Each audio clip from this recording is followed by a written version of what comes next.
नमस्कार, मी पंजाब तक. तर राज्यातल्या सर्व शेतकऱ्यांना सांगितलं होतं की राज्यामध्ये आता आम्हाला 20 तारखेच्या नंतर पावसाचा जोर ओसरणार आहे, म्हणून हा अंदाज लक्षात येतो. म्हणजे राज्यातला पावसाचा जोर ओसरायला आता सुरुवात होणार आहे.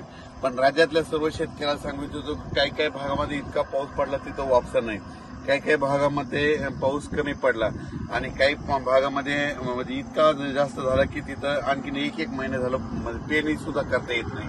पण राज्यात मात्र सर्व शेतकऱ्यांना सांगितलं ज्यांची पेरणी झाली त्यांच्या झाल्या, ज्यांच्या राहिलं तर त्यांना जूनच्या शेवटच्या आठवड्यात एक चांगला पाऊस येणार आहे, म्हणून हा लक्षात येतं. म्हणजे 27 जूनच्या नंतर राज्यामध्ये जूनच्या शेवटच्या आठवड्यात नंतर एक मोठा पाऊस येईल. मग त्याच्यात मात्र राज्याच्या सर्व शेतकऱ्यांच्या राहिलेल्या सगळ्या पेरण्या होणार आहेत, म्हणून हा अंदाज लक्षात येतं.